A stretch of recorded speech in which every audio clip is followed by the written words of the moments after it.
Indépendance, cha-cha, tozumiye. Oti kwanza, cha-cha, tubakidi. Au table ronde, cha-cha, baganyeo. Oni panda, cha-cha, tozumiye. Indépendance, cha-cha, tozumiye. Oti kwanza, cha-cha, tubakidi. Au table ronde, cha-cha, baganyeo. Oni panda. Asoreko na bako bayokani motomoko nakonaka na cartel balingani na front commun bolikango kazavugo elumumba na kalondi boliatombe kamitatu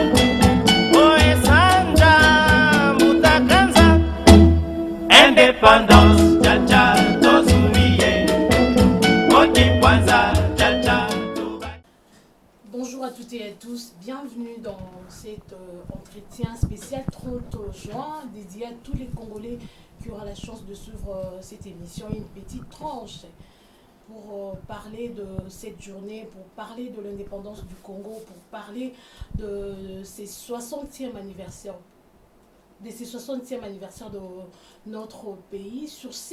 Nous sommes sur cette plateau, sur cet bureau avec Monsieur Tarsis Loseke Nembalemba, président de l'ADPES, son parti politique et à lui, membre de AFDCA allié. Il est également le directeur de cabinet du ministère du Travail, Emploi, Prévoyance sociale, à qui j'ai dit bonjour, Monsieur Tarsis. Bonjour, Grâce. Merci d'être disponible à Magic Télévision. Merci beaucoup et je vous souhaite la bienvenue dans mon bureau. Sinon, bonne fête de l'indépendance.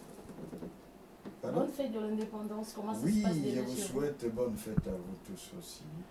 Et si, puisque vous me donnez l'occasion, je voudrais souhaiter bonne fête d'abord à tous les membres de mon parti politique, l'Alliance des démocrates pour le progrès social, et en sigle ADPS, à qui je souhaite une très bonne fête de l'indépendance. Par ricochet, je souhaite la même chose au peuple congolais, le peuple qui fête malheureusement, dans la méditation, cette journée mémorable à cause de la crise sanitaire que nous connaissons dans notre pays. Merci, signalant sur cette plateau, je suis en compagnie de mon confrère Paul. Bienvenue, Paul. Merci, Grace. Merci aussi à tous les téléspectateurs pour ces 60 ans d'indépendance que nous commémorons à notre manière. Merci, Paul. Merci. Monsieur Tarsis Loseke, 60 ans jour pour jour, le Congo, indépendamment des autres pays. Quel bilan vous, personnellement, vous faites à cette indépendance? Eh bien, le bilan est désastreux. Désastreux dans la mesure où on a connu quelques années d'embellie pendant la Première République. Après, tout s'est dégradé dans tous les secteurs, sur le plan politique, sur le plan économique et sur le plan social. Tout s'est dégradé progressivement. Faire les bilans, c'est trop lourd à faire et c'est très long aussi à décrire ce qui s'est passé.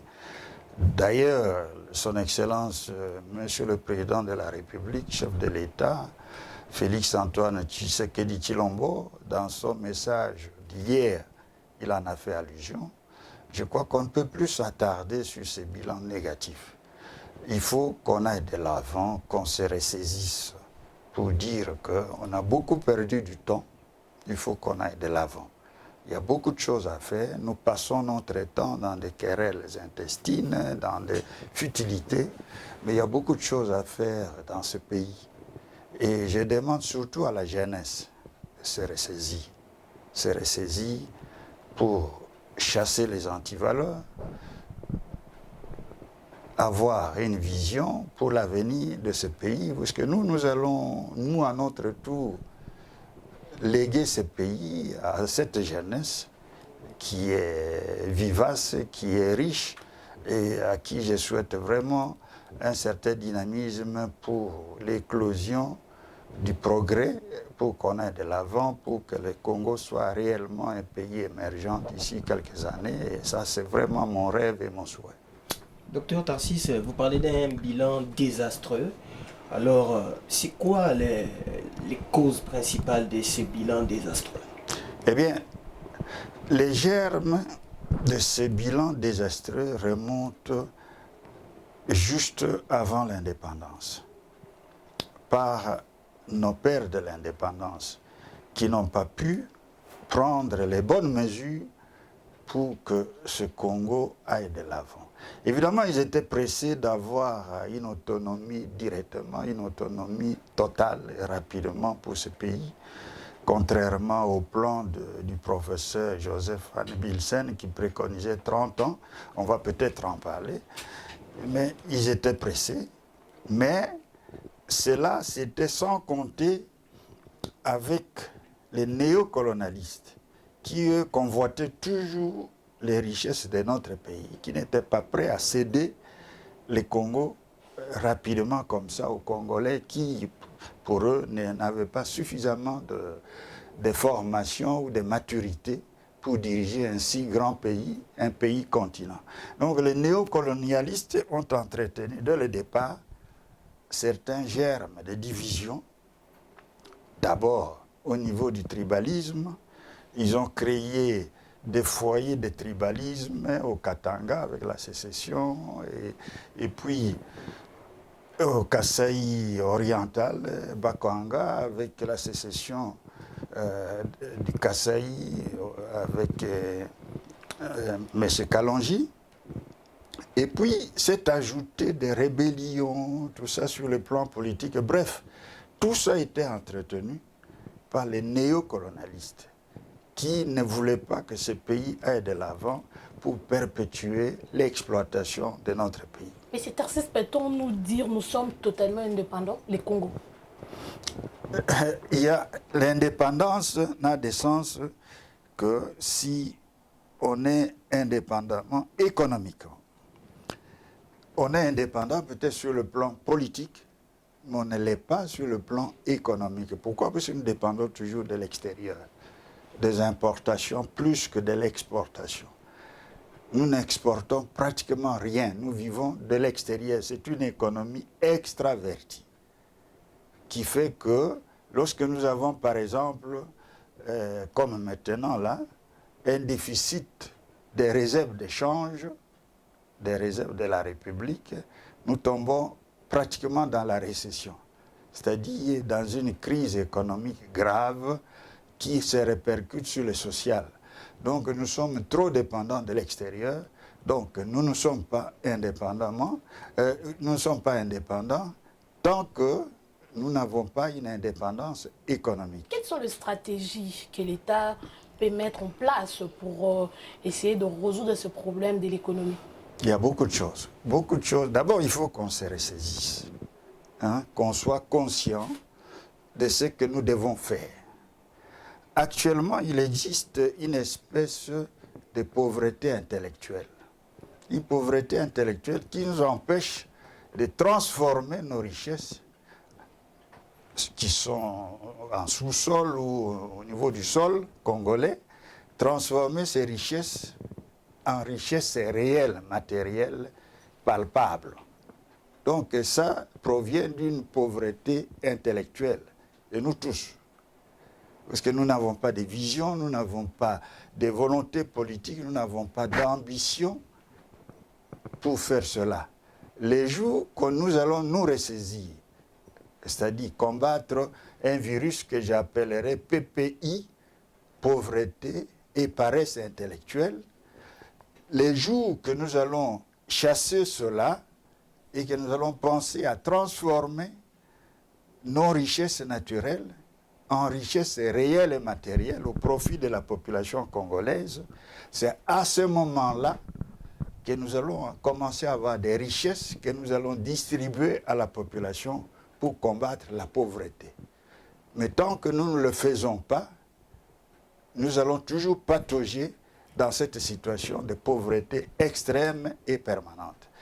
Donc ça, c'est la première chose. La deuxième chose, et ça, le président Tshisekedi, d'heureuse mémoire, le président Etienne Tshisekedi, Boamulumba d'heureuse mémoire, me le disait tous les jours, il avait l'impression que nous n'aimons pas notre pays. Nous n'aimons pas notre pays et nous ne nous aimons pas. Les Congolais n'aiment pas les Congolais. C'est là que c'était dit à quoi? C'est ça. Non, c'est peut-être culturel. Il y a des chercheurs qui peuvent faire des recherches là-dessus, mais circuler partout, vous verrez que les Congolais n'aiment pas son compatriote congolais et les Congolais aussi n'aiment pas beaucoup leur pays. Donc ça, l'amour du pays doit être une culture. Nous devons cultiver ça. Mais depuis l'enfance, depuis dans nos foyers, à l'école, et pourquoi pas dans nos sociétés où nous vivons, au travail, partout, nous devons démontrer que nous aimons ce pays. Ça, ce sont des éléments importants. Je ne voudrais pas aller dans d'autres considérations. Je crois que c'est vraiment la base de tous les éléments que je viens de vous donner. Docteur Tarcisse Loseke, vous parlez de l'indépendance politique que nous avons, mais pas économique. Alors, quel argument donnerez-vous sur l'ingérence extérieure qui est toujours déplorée dans la classe politique, dans plusieurs faits politiques de notre pays? C'est constaté.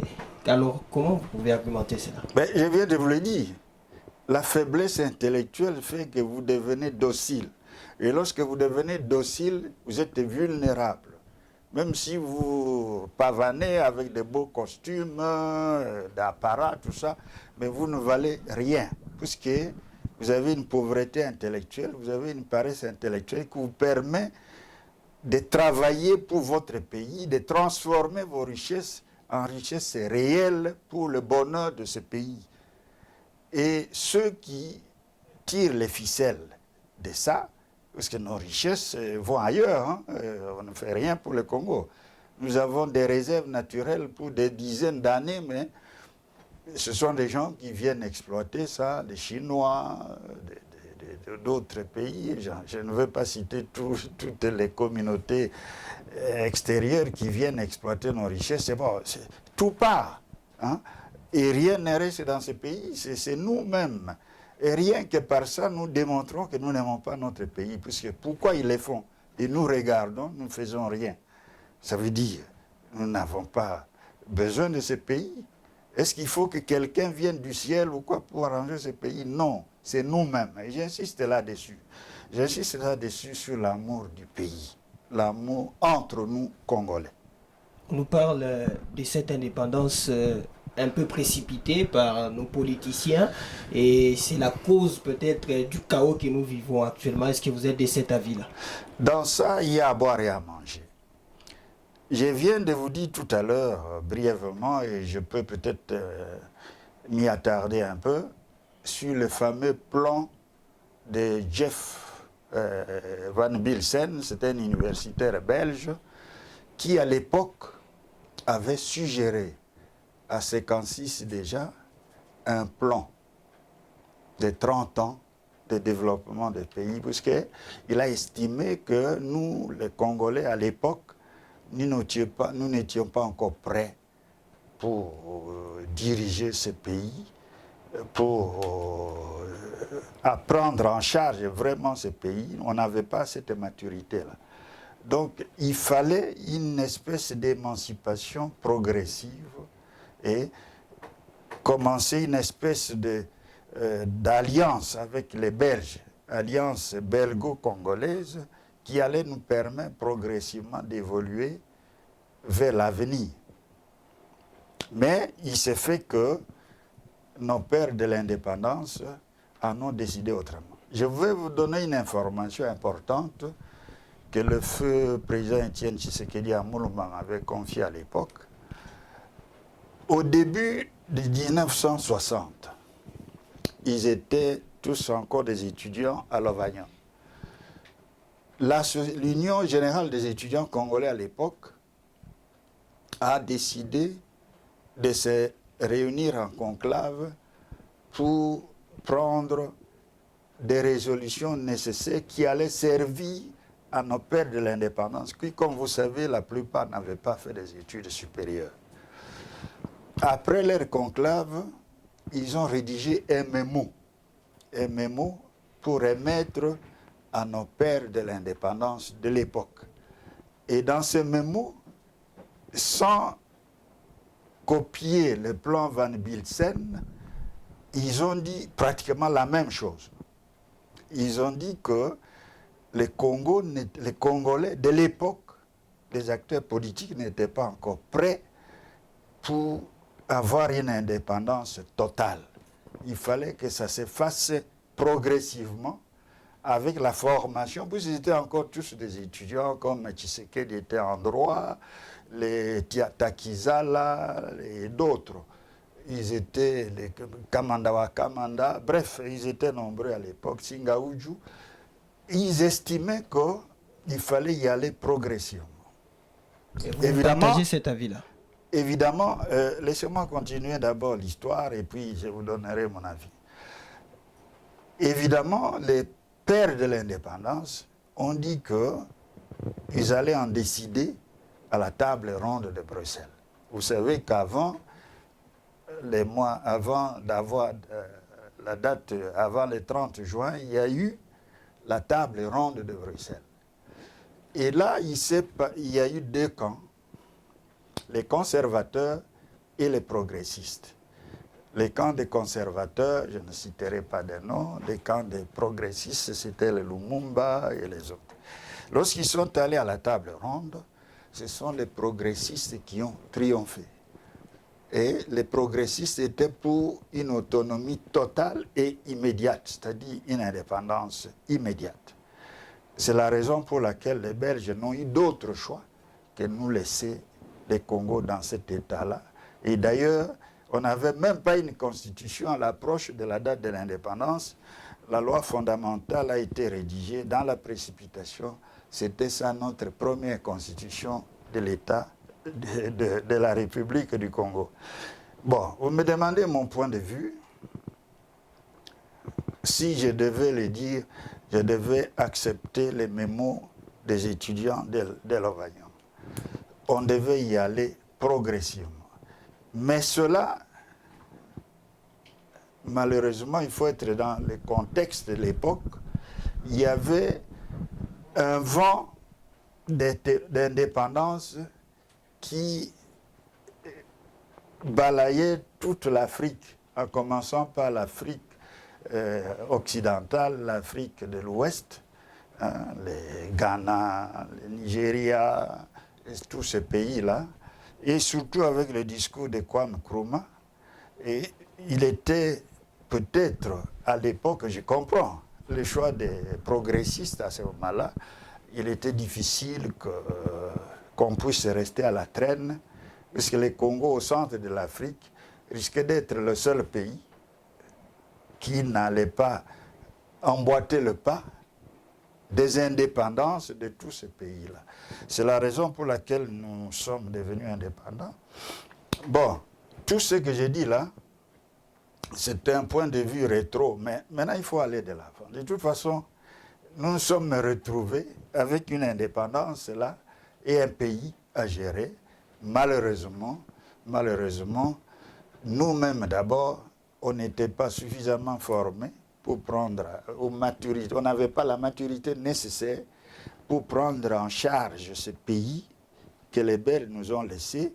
Et puis, et j'insiste là-dessus, les néocolonialistes qui convoitaient toujours les richesses de notre pays, qui ont monté toutes les stratégies pour nous empêcher d'évoluer et de progresser. Mais c'est Tarcisse Loseki, selon le militant d'Abaco, il fallait arracher cette indépendance, il fallait vraiment qu'on soit indépendant. Vous êtes l'un des médecins, le fait Etienne Tshisekedi Mulumba, vous avez quand même eu le temps de discuter sur lui, sur tout ce qui se passe ici au pays.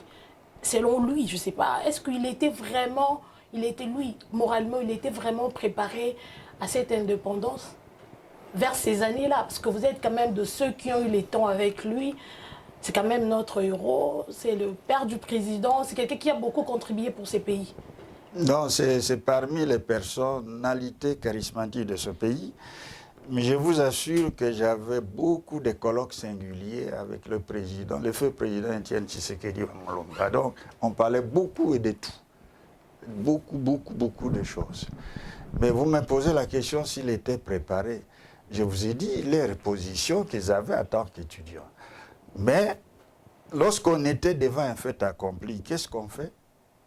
On essaie d'aller de l'avant. Et lui me disait qu'ils étaient suffisamment armés pour aller de l'avant. Ils avaient des idées, des visions pour ce pays, particulièrement lui. C'est ce qui a fait qu'il a été dans presque toutes les étapes politiques importantes de ce pays. Tshisekedi a été là les commissaires généraux avec Mobutu et puis par la suite il a eu d'autres activités. Il a participé à la commission constitutionnelle de Luluabo en 1964. Donc, ils voulaient vraiment, ils avaient la volonté d'arranger ce pays, d'aller de l'avant avec des idées politiques progressistes. Mais qu'est-ce qui a arrêté tout ça, l'air élan? Il y a eu d'abord le coup d'État de 1965 avec Mobutu, qui, après s'être mis d'accord avec les intellectuels qui étaient les Tshisekedi et les autres, a tourné le dos à ça et il s'est approprié d'un pouvoir fort et personnel. Et c'est ce qui a fait que plusieurs dérives et nous sommes arrivés à ce que nous sommes là. C'est trop long à vous raconter, peut-être dans mon livre que je vais sortir, je vais raconter tout ça, mais le feu président Etienne Tshisekedi à Mulumba était parmi les personnalités qui étaient armées pour que ce pays aille de l'avant assez rapidement. La preuve que notre ADN commun avec lui, c'est le progrès social. Nous ne voyons que ça. Tout ce qui s'ensuit là, les slogans « peuple d'abord », tout ça, nous avons élaboré tout ça ensemble. Donc, c'est quelqu'un qui était préparé, armé, pour que ce pays aille de l'avant. D'abord un état de droit et ensuite le progrès social. Malheureusement, l'essor en a décidé autrement. Et c'est Tarcisse Lossé qui aujourd'hui, 60 ans de l'indépendance, qu'avez-vous concrètement hérité de nos colonisateurs qui sont les Belges? Mais ils nous ont colonisés. Ils avaient leur mission colonisatrice qui consiste à évangéliser d'abord les Congolais et ensuite un développement social basé sur les écoles, les services médicaux. D'ailleurs, c'est ce qui reste comme embryon de développement dans tous ces secteurs actuellement. Mais je voudrais quand même souligner une chose qui était positive, c'est qu'au début de l'indépendance, nous avons eu une bonne formation. Nous avons eu une très bonne formation, héritée effectivement des Belges, qui nous ont permis d'aller de l'avant. Et la preuve, c'est que je me suis retrouvé étudiant en Belgique avec la même formation que les Belges. Je suis parti de Luluabo, de Kananga, directement à l'université en Europe. Je n'avais pas de complexe. J'ai fait des études normalement et j'ai passé mes études. En fait, nous avons bénéficié de la formation qui est un acquis important. Mais vous allez me poser la question, qu'avez-vous fait de cette formation? C'est difficile quand on est dilué dans un monde médiocre, c'est difficile de faire quelque chose. Parlons des acteurs majeurs de cette indépendance, entre autres Patrice Emery Lumumba, notre héros national. Son fameux discours ce jour-là même de l'indépendance, qui n'a pas été vraiment tendre avec nos colonisateurs. Et pour certains, ce discours-là a même précipité sa mort. Est-ce que vous êtes de cet avis? Bon, c'est la réalité. Mais permettez-moi d'abord de rendre hommage. Aujourd'hui, le 30 juin 2020, 60 ans après la date historique de l'accession de notre pays à la souveraineté internationale, permettez-moi de rendre hommage à tous ces héros de l'indépendance, Patrice Emery Lumumba et Kasavubu. Avant eux, c'était Kibangu, et puis il y a eu d'autres par la suite. Je ne vais pas citer tous les noms. En ce qui concerne Lumumba, je voudrais féliciter, remercier le président Félix Antoine Tshisekedi Tshilombo, qui vient de matérialiser la création de Lumumba-Ville. Lumumba-Ville qui est mon village natal, où j'ai construit, où j'ai des biens, j'ai une grosse propriété. Je voudrais rendre hommage au président de la République qui a matérialisé ce qui était pour nous un rêve. Nous allons nous atteler pour que Lumumba-Ville, au centre de la République, soit réellement une grande ville rayonnante pour ce pays. Concernant Kasavubu, je voudrais aussi rendre hommage et remercier le chef de l'État qui vient de l'élever au rang du héros national. Ce qui n'était pas fait avant, ces choses faites. Merci, je remercie le chef d'État pour cela. Je n'ai pas grand-chose à dire par rapport à ces pères fondateurs, les héros de l'indépendance. Pourquoi? Parce que c'est grâce à eux que nous sommes devenus ce que nous sommes. Malgré tout ce qui s'est passé, c'est grâce à eux que nous sommes là, que nous avons acquis cette indépendance. Il nous appartenait, nous, les survivants, ceux qui avons hérité de cette indépendance, de se faire de ce pays non seulement un pays riche et prospère, mais vraiment une puissance au centre de l'Afrique. Ce que nous n'avons pas réussi à faire jusqu'à présent, il est de notre devoir de faire de ce pays un pays où il fait bon de vivre. Et personnellement, je vous dirais que je n'ai pas envie d'aller vivre ailleurs que dans mon pays. 60 ans après, bilan désastreux pour chuter, il y a des leçons que vous avez eu à tirer. Alors, qu'est-ce que l'homme politique congolais faisait hier qu'il ne doit plus faire pour que les choses aillent mieux? Vous savez, hier et aujourd'hui, c'est les mêmes tares qui nous suivent, les mêmes tares. Je les ai décrites tout à l'heure. Il y a le tribalisme, l'égoïsme, les manques d'amour du pays. Donc, l'homme politique a encore ça, l'homme politique congolais. Donc, il faut que cela change. Je ne sais pas comment je vais vous le dire. Il faut que ça change. Et les changements, ce n'est pas seulement les mentalités, mais notre façon de vivre. Hein. Nous sommes un pays avec plusieurs ethnies, je crois dans plus de 400 ethnies. Nous sommes mis ensemble, mais c'est difficile de concilier tout ça, mais il faut y arriver. Il faut y arriver, il faut un ciment fort pour créer l'unité de ce pays, qui ne doit pas être l'unité de façade, mais l'unité qui sert à construire un pays fort au cœur de l'Afrique. Merci, M. Tarsis, de répondre à cette invitation, de nous avoir réussi ici chez vous. Mais je vous donne 5 minutes pour lancer un message fort à tous les jeunes Congolais qui auront la chance de suivre cette séance spéciale 30 juin et pourquoi pas tous les Congolais. Oui, merci madame.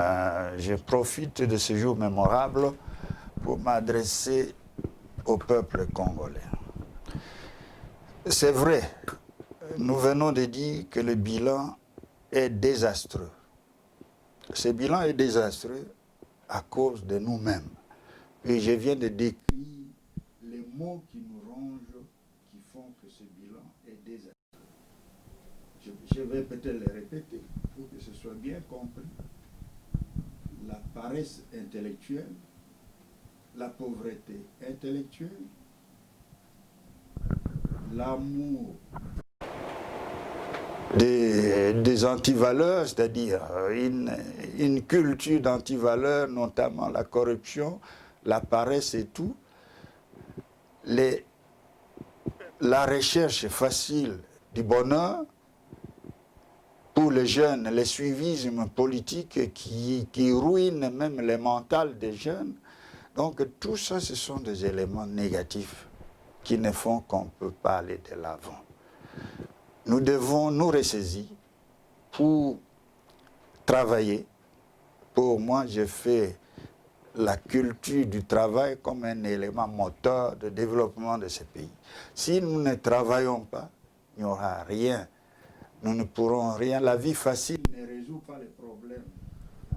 Le mimétisme de ceux qui volent ou qui trichent n'est pas quelque chose à cultiver dans ce pays. Donc, nous devons aimer notre pays d'abord. Et aussi, ceux qui dirigent le pays, avoir une vision à imprimer à ce peuple. J'ai foi au peuple congolais qui est un peuple travailleur, mais il faut le mobiliser, il faut le stimuler et il faut lui donner les moyens physiques et intellectuels pour qu'il travaille, pour que le Congo aille de l'avant. J'ai foi à mon pays et j'ai surtout foi à la jeunesse de mon pays qui est une jeunesse vivace, une jeunesse active que nous pouvons mobiliser pour avoir une puissance au centre de l'Afrique. Merci, M. Tarsis, Paul, merci. Merci aussi à vous, Grâce. Merci aussi aux téléspectateurs qui nous ont suivis pour cet entretien pour les 60 années d'indépendance. C'est une fête et c'est notre manière de fêter.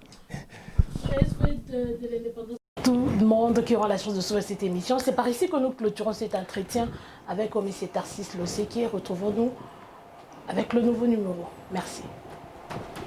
Au table ronde, cha-cha, va gagner. On y panda, cha-cha, to souviens.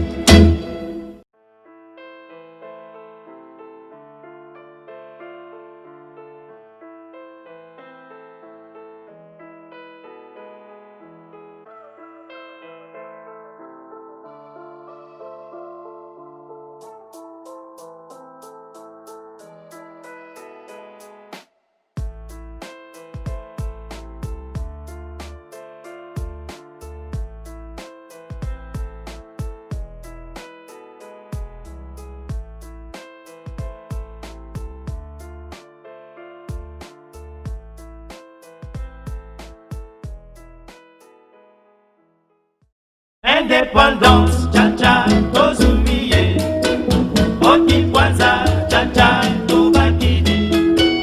Au table ronde, cha-cha, va gagner. On y panda, cha-cha, to souviens. Indépendance, cha-cha, to souviens. Oki kwanza,